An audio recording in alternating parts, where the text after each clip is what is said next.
Hey, it's Jackie. My podcast, The Natural Healing Reel, features guests from all over the world. They're sharing their stories of natural healing modalities. My intention on the show is to aid people with alternative ways in healing, physically, mentally, and emotionally. This podcast recognizes the essential role that mainstream medicine plays in our daily lives, and in no way should this be taken as medical advice. Please seek the advice of a competent medical professional for your care as you see fit, and most importantly, take care. I have a special guest today, Marisa Hohaia. How did I do with the name, Marisa? You got it. You're a star. Hohaia. Right on the mark. Welcome. Well, we have lots to share today. She has a background in psychology and has been on a journey of awakening her other parts of her whole self, her spiritual being, and bringing all of that into balance. And she's going to share how she's spiritually coaching others to find their true selves. And she's doing reiki and adding it all into a perfect mix. So welcome to the Natural Healing Reel and the coaching. How long have you been doing that for? Is that a lifelong? Yeah. Well, psychology school since your master's in psychology? Yeah. Well, first of all, thank you for having me. It's great to be here. I'm so excited for this conversation. So the coaching journey for me has been not linear. It's been kind of all over the place. I got my first life coaching certification when I was 26. I had an inkling. I was working as a recruiter.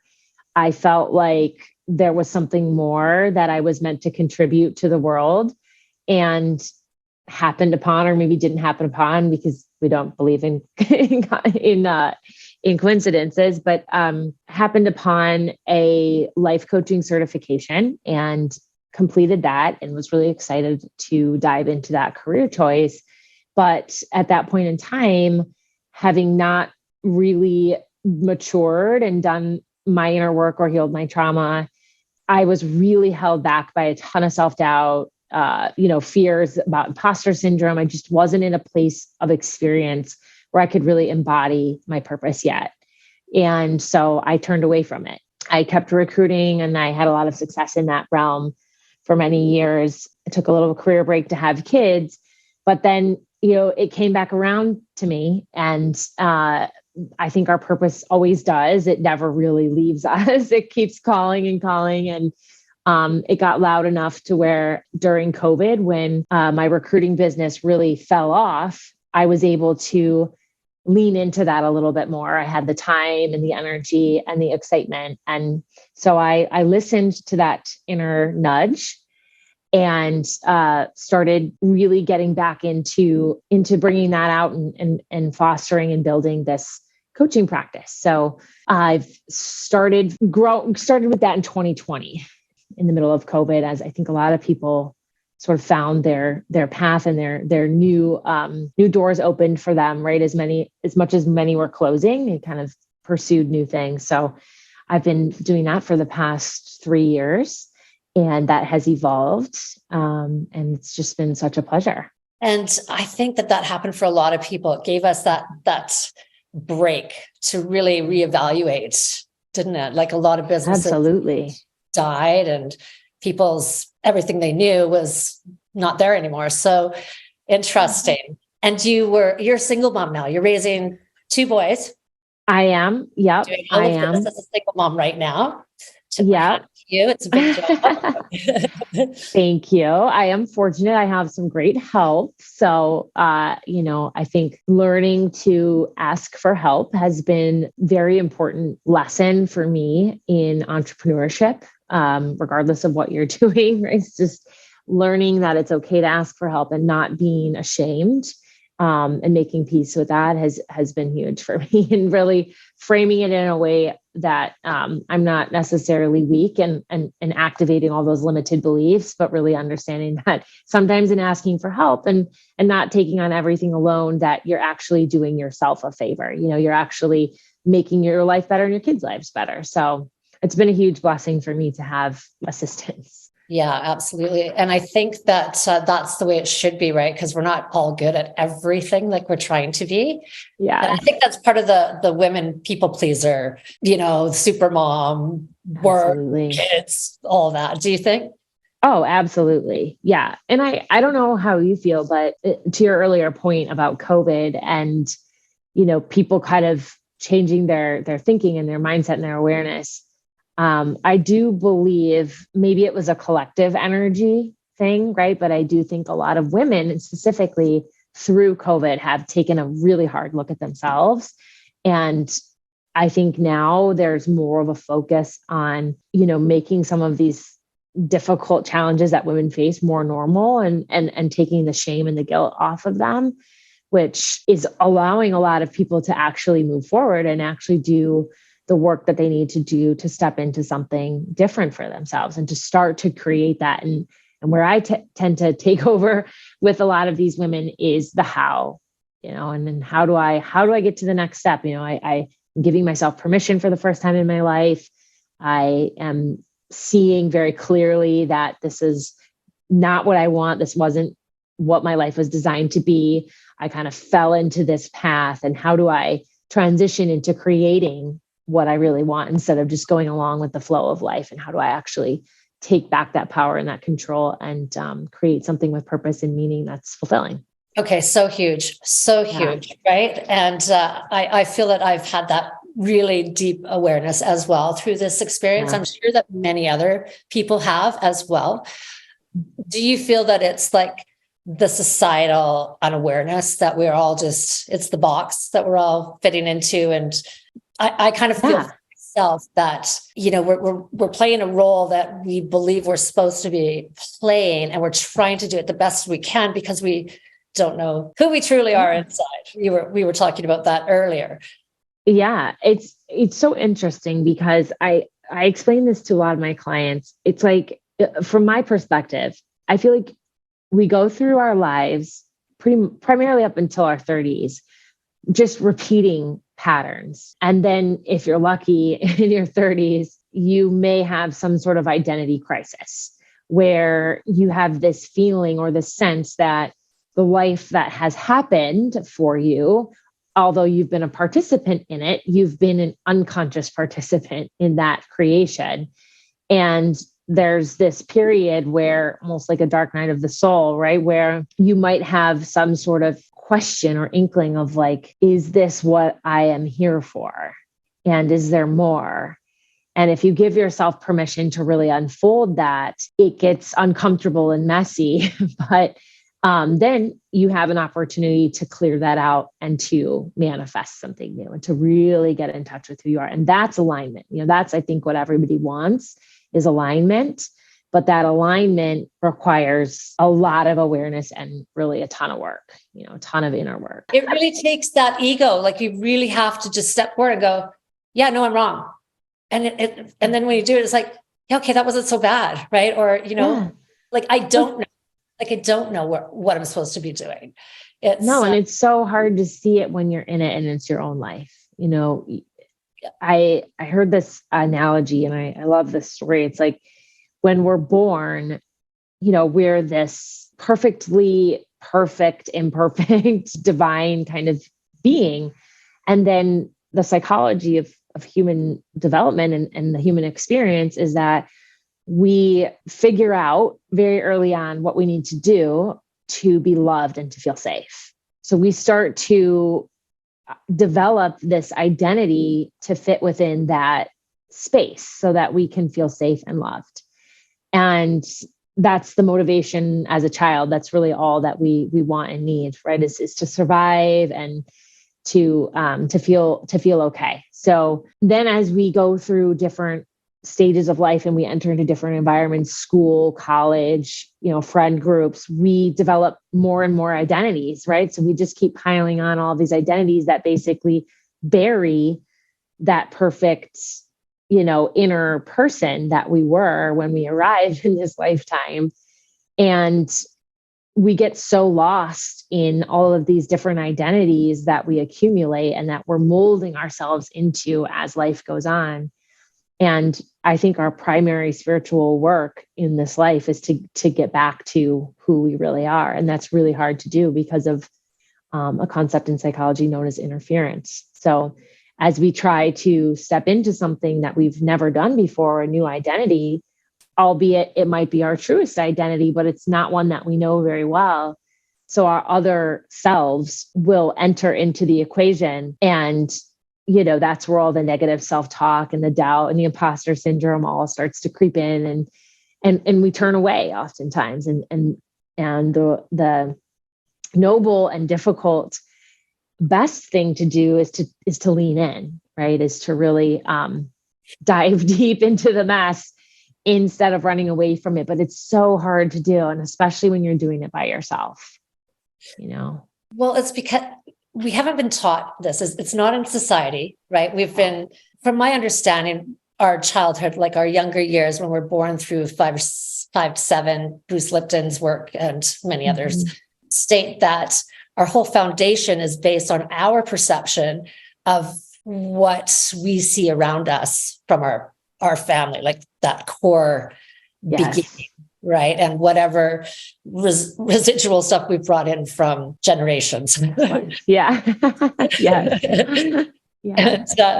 And so I really understand, like when I have been doing lots of deep dive work as well. And it's, nobody gets off on this. There's no freebie on this. And because we don't know it and we're kind of scared of it because we think somebody's going to find out maybe that I'm not good or right, or you know what? Everybody's the same. Like everybody's got their work cut out for them, I believe, to get to their truth, right?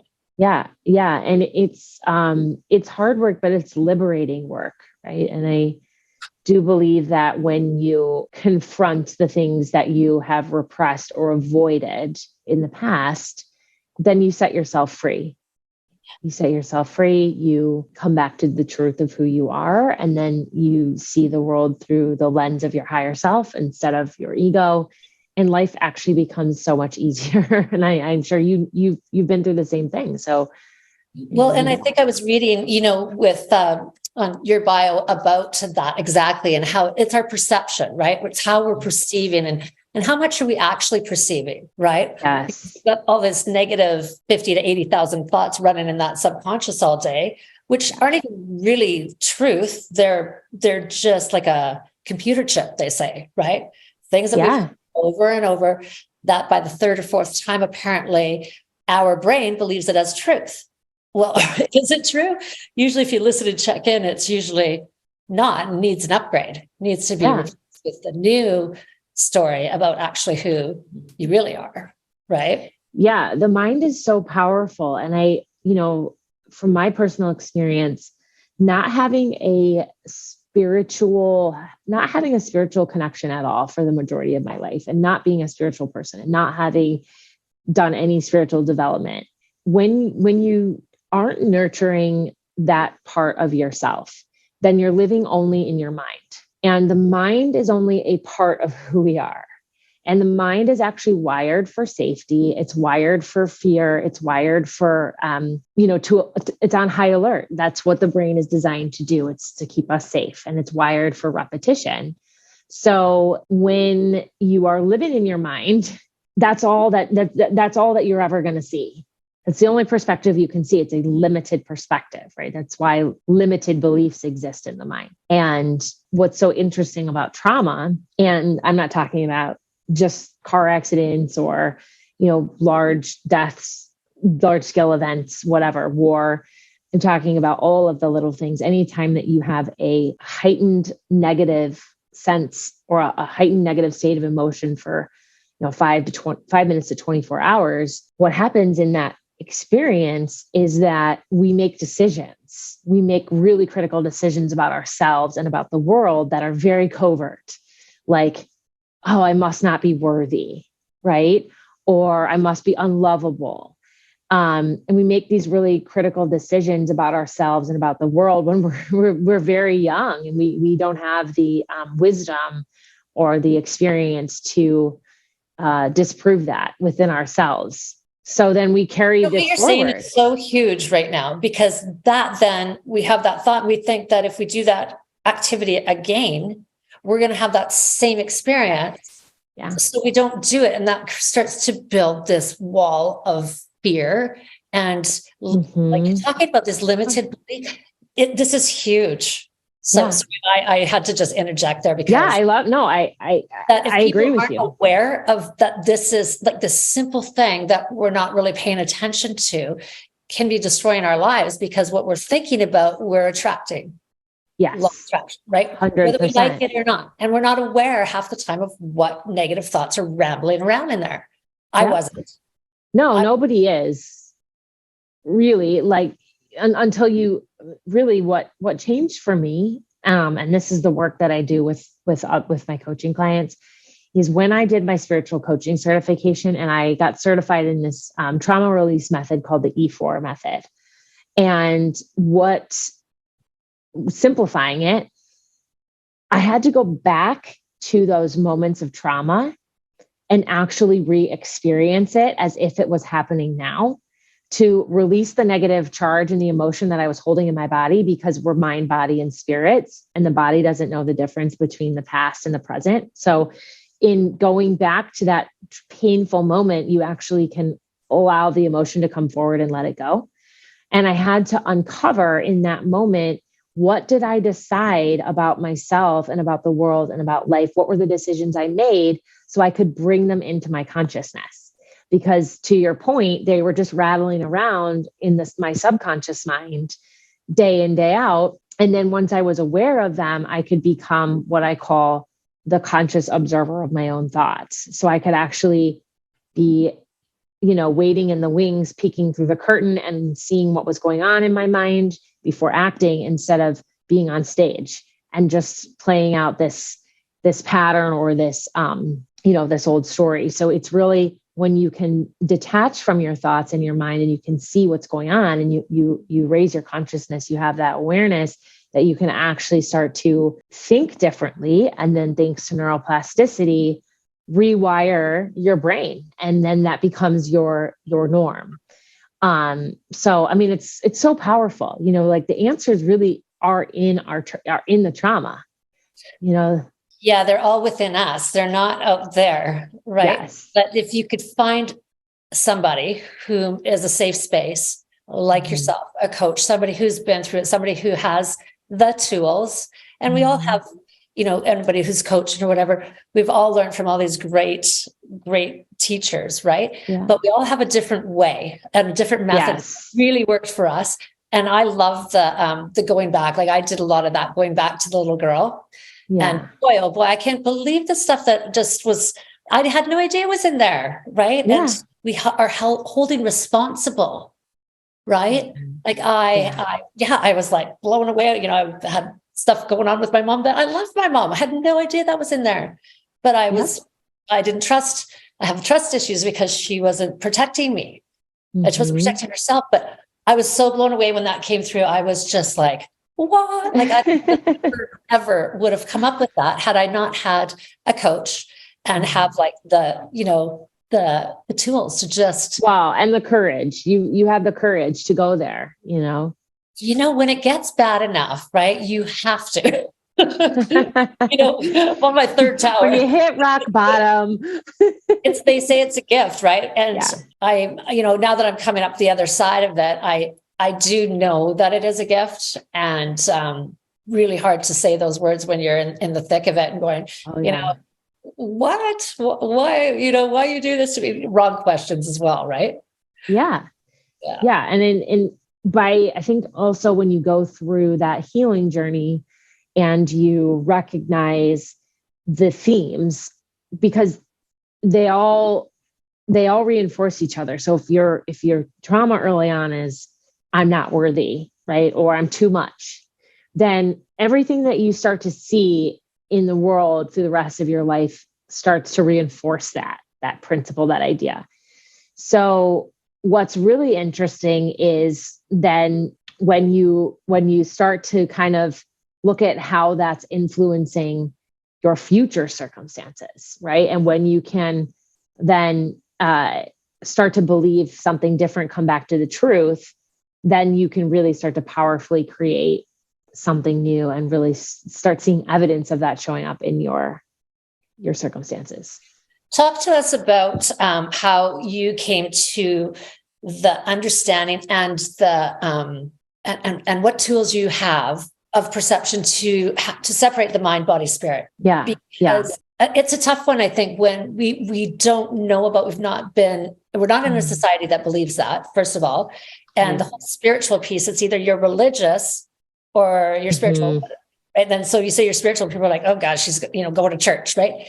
But no, I didn't grow up with any of that either. And I always thought it was just like goofy or what, you know what I mean? I had my judgments on it because I knew nothing about it. And it was an uncomfortable place because I didn't know nothing about it. The spiritual thing is, what does it mean? Spiritual means to know thyself. That's what spirituality means. Like, love that. Yeah. It's not go to church and do what you're told and become somebody that you're supposed to be. It's not the exact opposite of what is being taught in the churches from my experience. Yeah. I mean, in my view, so it took me a long time. My spiritual awakening versus my spiritual coaching journey are actually two different journeys, but speaking specifically about my spiritual coaching journey, it definitely took me a while to embrace that title, to really openly say that. And I think it is because of all of the connotations, good or bad, that come along with that. And just the lack of understanding of what does that actually mean. And really what it means is just somebody who helps people really explore the deeper connections between themselves and the universe. And I think that's my definition, and really helps you to understand your place, come to your own understanding of your place in the world, right? It's just helping you come to some sort of belief, even if it's that you believe in nothing. If that's your spiritual belief, if you believe that there's no, we're just all kind of banging around meaninglessly, and then okay, so be it, right? But it did take me a while to really embrace that. And I think what I tend to do is ease into the spiritual piece with people. I like calling myself a spiritual coach because it speaks to somebody who has some sort of inkling that that's what they need. Because people who are not, they are not going to reach out to me. But there's something in that somebody who has that little light on inside is going to see, and it's going to speak to them in some way, and they're going to feel called, and hopefully they'll reach out, right? And we'll have a conversation. But I always ease people into the spiritual parts. The first part of my work with other people is really coming from more of a psychological angle and just getting clear on like, right, what are the basics? Like, what are your core needs? What are your core values? Like, how do you define yourself in relationship? How do you define yourself in your career? Just helping them recognize, who have I become and what do I need? And that's very low hanging fruit for most people. Most people with a couple of worksheets and some guided exercises, they can really get to like, okay, yeah, this is who I think I am.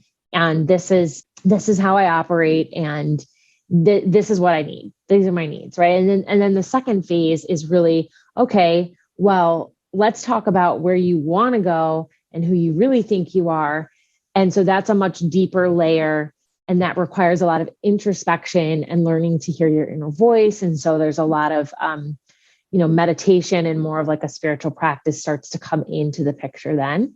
And then finally, we can talk more once people have that clarity, that deeper clarity around, okay, now what, and where do you go, and energy and manifesting and affirmations and spoken word and law of attraction. So it's a very organic journey, but it starts very early with psychological tools, and then kind of morphs into more of the spiritual and energy work. Yeah. So you have a head start on most people because you've got that background, and that knowledge is power, right? To have an understanding of what's actually going on is it's fascinating actually to me. And I think the whole spiritual thing, I'm with you, because I really, that whole, I was just glad to know it just means know thyself. And to me, that means like, how are we connected here? Right? We're not just these little dots in the middle of this freaking universe and just random, right? Like we're flying around in the middle of some crazy, with all of this energy and this and that. We're connected to that.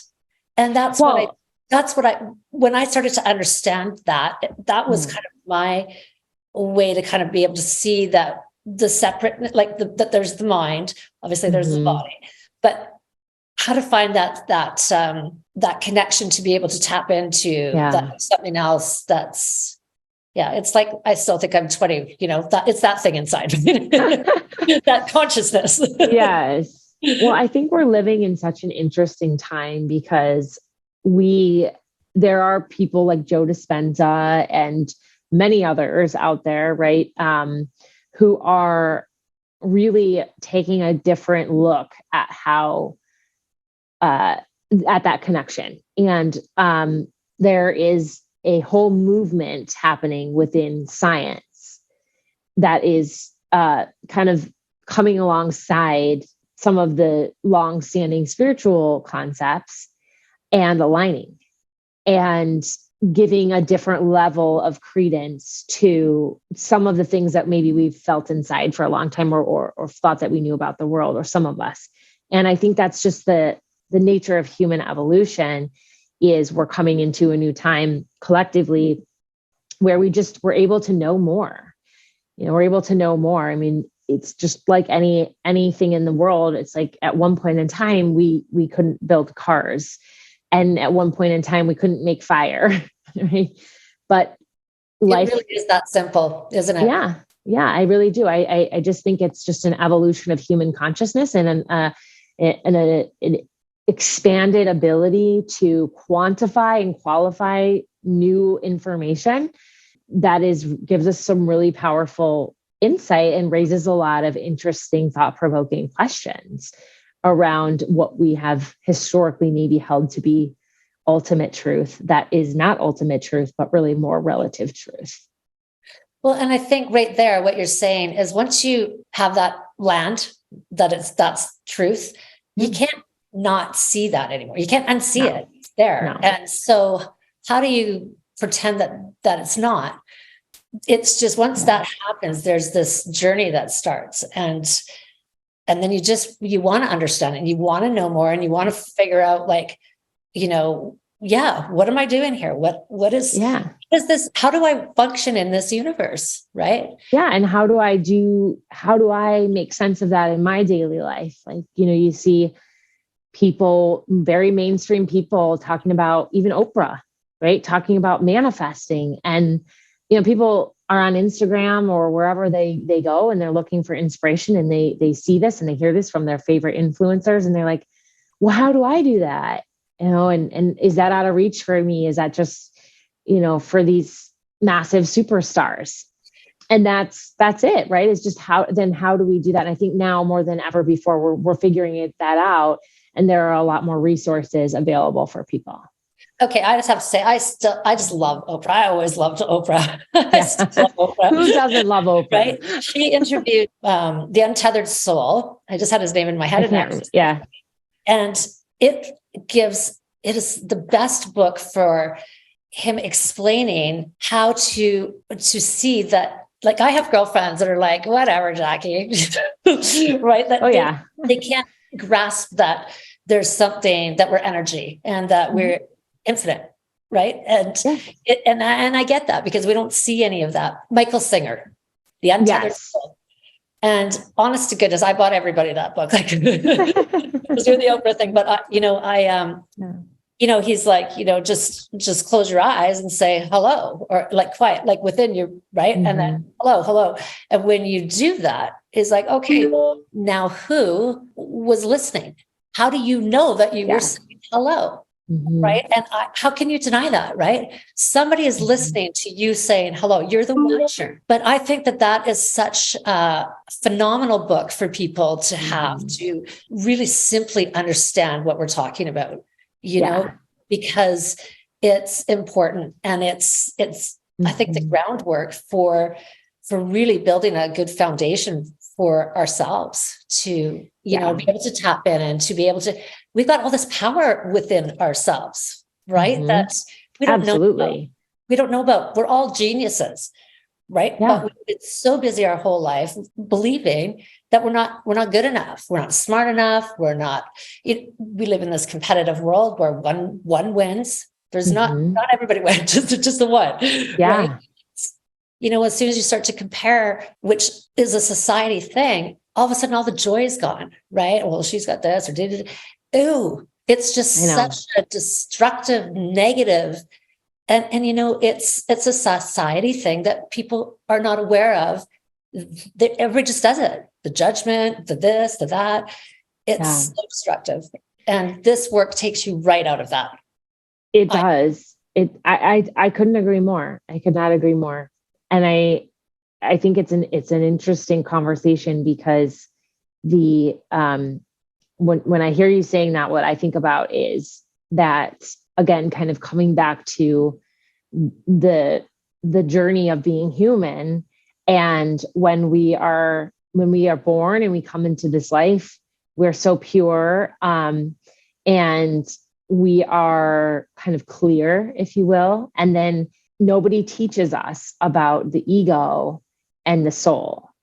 And so that ego starts to get into the driver's seat. And I think most people in this day and age have lived their entire lives from their place of ego, not even recognizing that the ego is a thing and that it's an actual, the difference between operating from your ego and operating from your soul. And that's like love fear thing, right? Mm-hmm. And I think that's what the ego does. It puts us right into that fear-based, well, it's not coming from that place of love, like the soul is. That's what you're, And that's where these other cultures, I think in India and, Thailand and all of these other Eastern cultures that have been doing this for, I don't even know how many years, right? Like forever. Since the beginning of time, they're so much better at that. And they don't suffer in the same ways that we self-impose upon ourselves, because they have that understanding and that basic belief, and they work to detach from their ego and to connect with their soul. And I think that's something that is new in our culture. It's a new collective awakening within our culture in Western society, where we're just kind of infants in recognizing like, oh, wait, you mean I can choose to listen to myself, and I actually have answers within me, and there's guidance around me. And, I know certainly for me in my own personal awakening journey, that was huge. That was game changing for me, and also took some time to accept. And to process it all, right? Like, because what you're talking about is living it. You're talking about, this is how you do this, right? This is how you can implement this and actually become this for yourself, right? To have, because it brings you happiness. You get these big, long bursts of clarity. Like it's the flow, right? So when I was trying to explain it, like, when those days when everything is just going right, it's not, but we can tap into that at any point in time if we can learn kind of how to quiet the chatter in the mind, hence the meditation. Yeah. Right? And I think for some people, there's resistance to doing so because there might still be this outdated or inaccurate idea that you have to, like the lengths that you have to go to be able to become spiritual or to integrate spirituality into your life. And that's just not the case. I mean, you can't drink anymore. And if you smoke, you cannot smoke anymore. You have to be godlike. Yeah. Or you have to, because they have to be somebody other than whom they can be. And they don't know that they can be that. So again, then they're beating themselves up and not becoming a part of something greater or bigger, I believe. Yeah. Well, and also sometimes that person that they're being, some of that is actually not who they are. So they do have to give that up, right? They do have to give that up, but they don't have to, go and take a trip to India. They don't have to go to a retreat. They don't have to meditate 3 hours a day.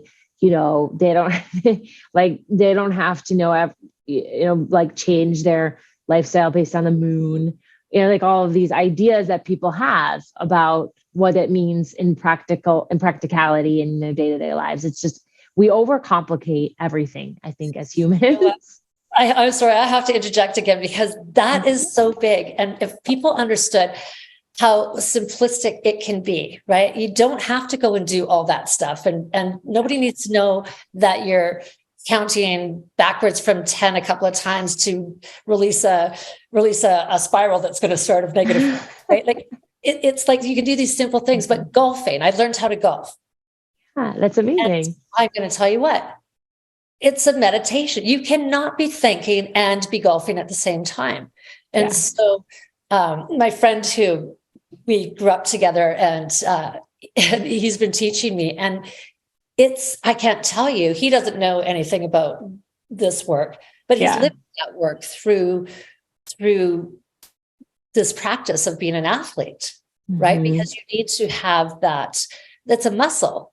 That focus, because we don't know that we have to develop it, because nobody knows that we're doing all this stuff, because we've not been told until this, you're saying, this awakening.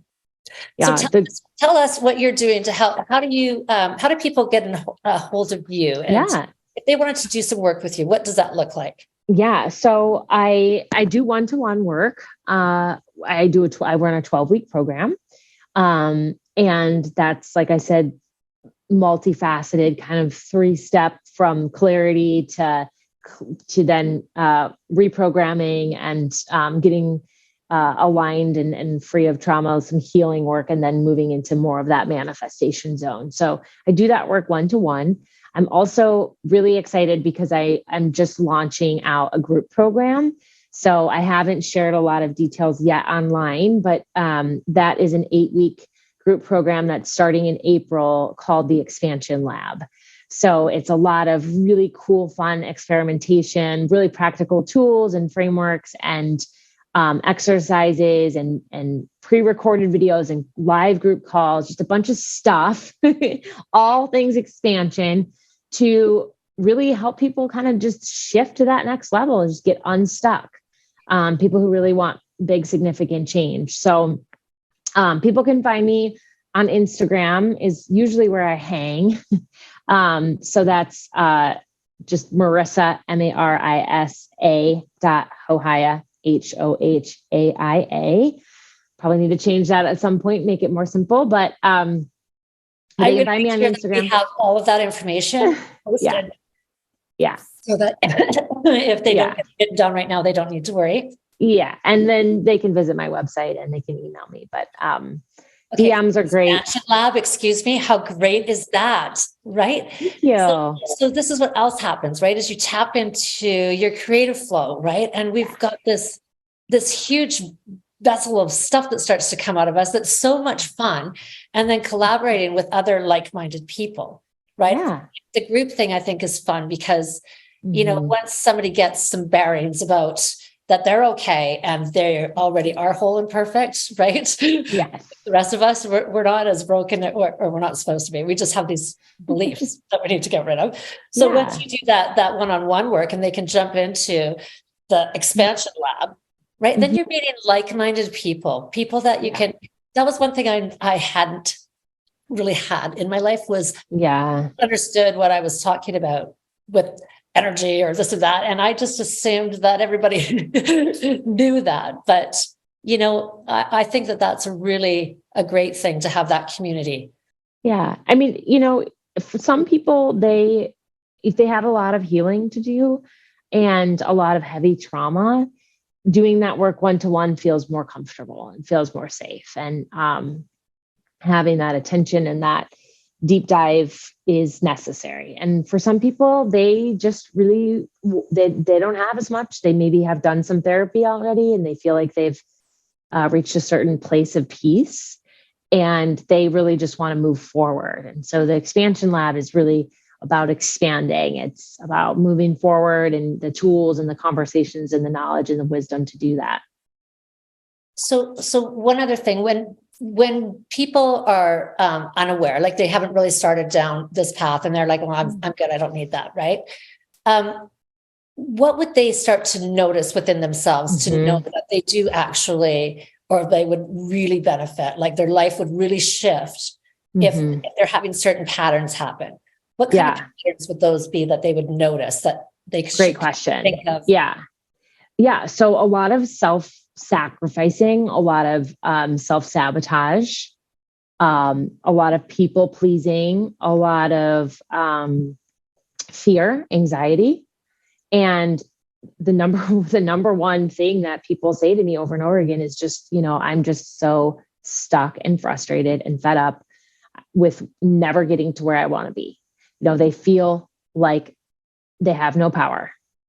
They know they want something else. They can't put their finger on it. They know there's something else within them, and they don't know what they don't know. They've been doing what's expected for so long. They don't even know what they want or who they are anymore. And that is the type of person that benefits from this work, is starting with just reconnecting you with who you are and analyzing who you've been, and then shifting you into who you want to be. But you can't shift into who you want to be until you've got that ultimate clarity. But there's this just nagging sense within them that just never goes away. And that's how it was for me. I just couldn't get rid of this feeling that I couldn't explain. Well, and so then having the conversation we just did, those unconscious thoughts, those 50 to 80,000 unconscious thoughts that we're having a day, that once you start to check into those, we get to be right about what we're thinking about, because we get what we're thinking about, right? And so if we're unconscious about what we're thinking about, like I was, and I just kept, if you keep landing in the same thing, it's like, okay, hello, how many times can I bang my head on the wall right here? Exactly. I mean, the subconscious mind is 95% of our thoughts are subconscious every day, and is 20,000 times more powerful than the conscious mind. And why is that? I don't know why that is. You think it's because they're so repetitive? And I think it's the trauma, maybe, or the story that we build around that one uncomfortable thought, maybe? Yeah, I think it's just because it's outside of our awareness. And also, I think it's a combination of awareness, but also just the science of the brain. So our brains, like we talked about before, they're hardwired, and neural activity our thoughts tend to follow and fire the same neurons every single day until we build new circuits. And so in order to build new circuits, we have to continually think new thoughts, and that takes time. I think it takes something like 300 days of consistent repetitions to actually create like a new, highly integrated, impactful pathway. Okay, well, don't say that. You're going to scare everybody away. No, but that's great, because you get the tools. You get the tools. You know what you want to affirm in your life, and then you have to do the practice. And the beauty of it is, if you do the practice, you can actually change it. But it isn't easy, and it doesn't happen overnight. And I think that's something that I try to really make people aware of, because it's not like you come to this 8-week course and then all of a sudden, you're changed forever. It's a lifelong practice, just like yoga or running. I mean, if you're training for a marathon, you want to be a marathon runner. I mean, you have to run. You don't just wake up one day and say, I want to run, because of the way that the body works. And the brain is a muscle, essentially. It's part of the body. And so if you want to work with that unit and you want to optimize your mind, just like you want to optimize your body, you have to practice. You have to practice the right thoughts, and you have to, whether that's waking up every day. For me, I wake up every morning and I try to default immediately to what I'm grateful for the second I open my eyes, right? That's Joe Dispenza stuff. Yeah. So it's just the power of intention, right? Like, what am I going to create today? And if they say, if you can see it and feel it, it's so much more powerful, right? Yeah. For us to reprogram that. I've been doing a lot of that work, and it's hard because I don't think that we spend the time for ourselves to sit and dream or think about, what do I want next, especially as moms, right? Oh, no. Everybody else. No. But I actually find that maybe I'm too much of an optimist, but I find that so empowering and exciting, because if it's not happening because you're not doing it, then that means all you have to do is start doing it. Yes. That's the it. Science is there. The science backs all of this. Like it now, science is like the stuff is being surpassed now from what we used to know. It's not woo-woo anymore. It's fact. Yeah, it is. And it's not just proven for one doctor. It's being proven all over the place. And it is exciting. Yeah, it really is. And I can't wait to see what popular opinion and just what new knowledge emerges over the next even, 2 to 5 years. And I'm always trying to stay up on that as much as I can. I just got goosebumps when you said that. My whole body went into goosebumps because I think you're right. I think we're at a time right now where things are shifting fast. And they say that the energies are the highest and fastest that the earth has ever experienced. Great, right? And these shows the sticular and how it just keeps doing the same thing. And except for where we're at today. And so that's why I think it's so intense. Like I believe people are thinking it's just them. Right. And it's not. I think everybody's really feeling the uncertainties, it's new where we're going. Yeah. Right? I know. And I think more people than ever before are just actually thinking about these things, like I spend probably too much time thinking about we can see somebody, I can see you right now, halfway across the country, perfect physical representation of you on a computer screen. We can call somebody on a phone and we can't see that. We can't see what goes on, but yet we believe and we know that there's something that's bringing our images together on a screen. So when I think about that, I'm like, how can people not? I think it's just such a good, not analogy, but it's a thought-provoking concept, because if that can happen, then how can we think that we know or can see everything that's going on? I mean, I think what we're able to perceive is just such a small portion of what actually goes on. And someone had said to me once, and this always stuck with me, a friend of mine really randomly said, isn't it so interesting? Cows, they, on a dairy farm, like they go every morning and every evening and they wander the paddock all day long. And then they go in and they get milked. And like that milk then goes and gets processed and bottled and feeds, all these other people all over the world. And these cows have no idea. They don't have the ability to perceive what is going on. They just walk and they follow the line and all these things are happening to them and they don't get it. They don't have the ability to understand it. And I think humans are really no different in our own environment. It's like, we only can perceive what is within our bandwidth. It's interesting. And, that just makes me think about just our conversation that when we're trying to do changes and then we're like, okay, well, I'm doing all this work, and then they look at their life and it's still the same. And I mean, I really have struggled with that as well. And they're like, okay, well, don't look at that. Well, what are you talking about? Look at that. Right. But we've thought about that so many times that we've created this energy that's even more intense, apparently.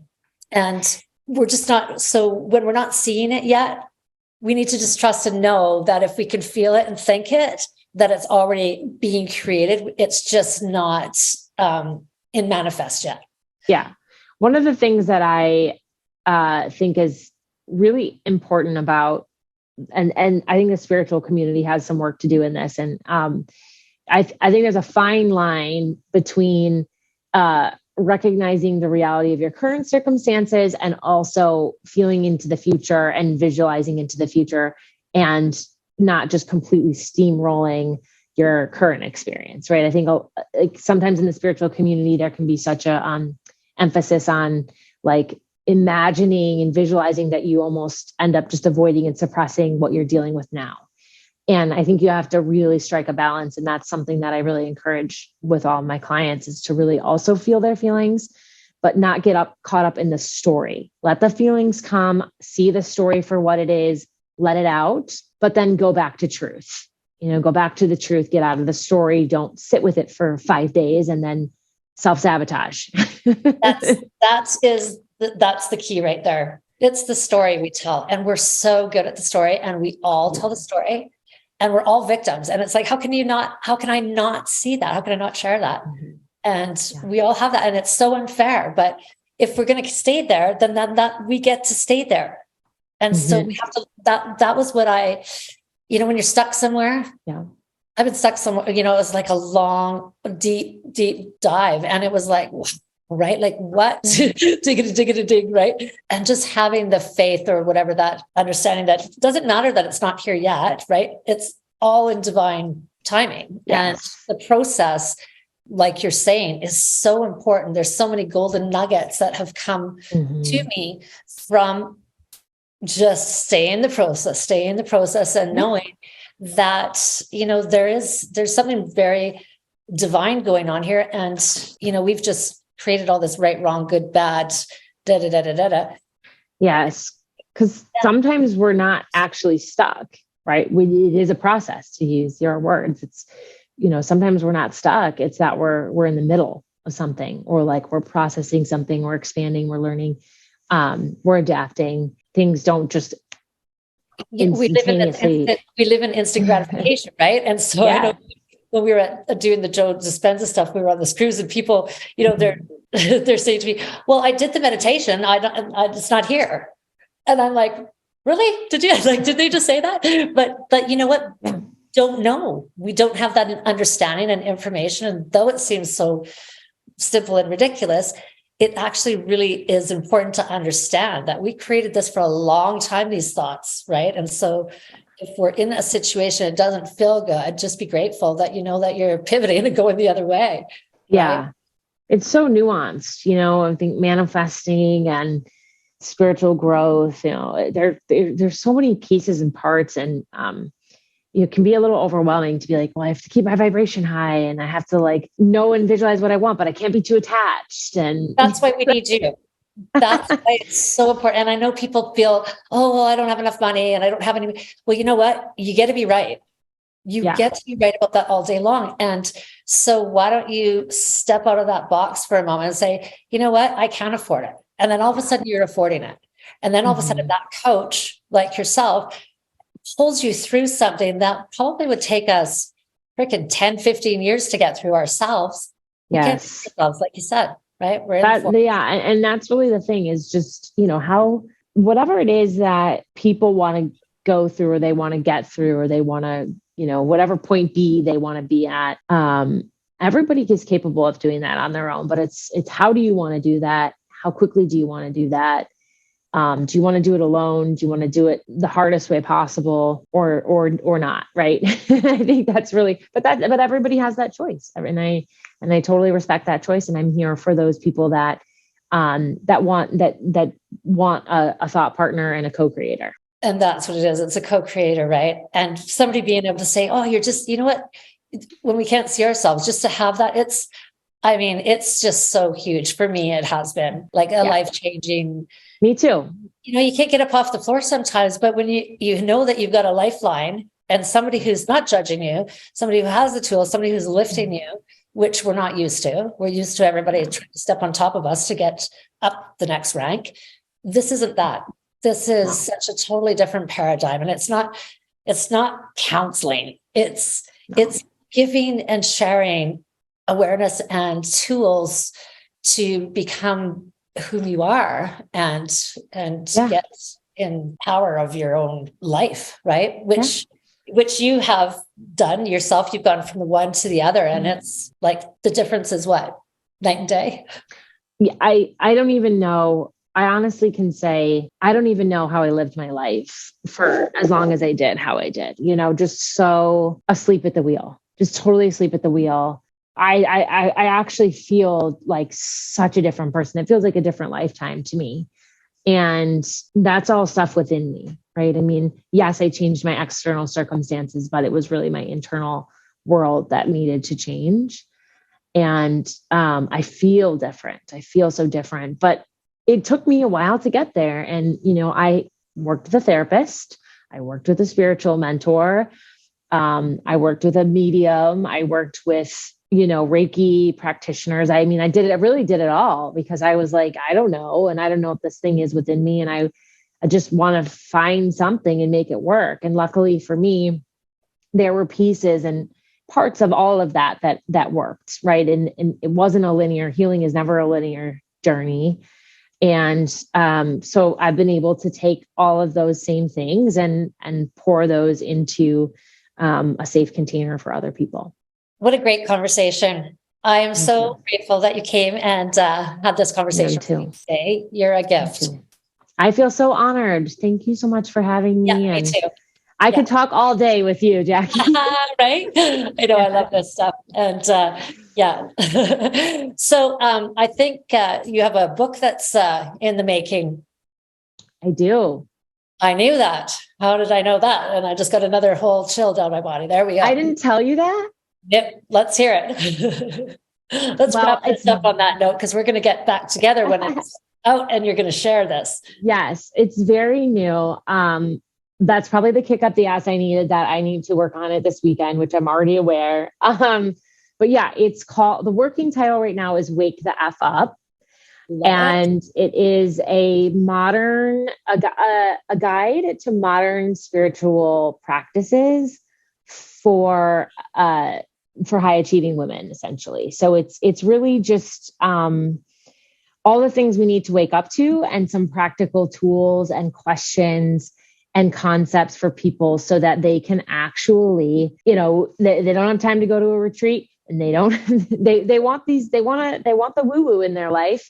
They're spiritually curious, but they don't know how. So this is really the key pieces, the key insights, the key concepts, and hey, here's how you can take it and run with it in your own life. Yeah. And we all need those tools because it's all day, every day coming at us, right? Yes. And so if you have those and you practice them a bit and you have somebody that you can lean on, life changes very dramatically. Yes. And start to become the creator. And it's so much better. Right? Wake up to your power is one of the chapters, and talking all about being a creator. So there you go. Tease it out. That. I'm so grateful that kiss came to me before I ended. So, so let me know when that's all launched, and let's do a podcast. I would love to. Okay. Take care. Bye, Jackie. Bye, Appreciate you.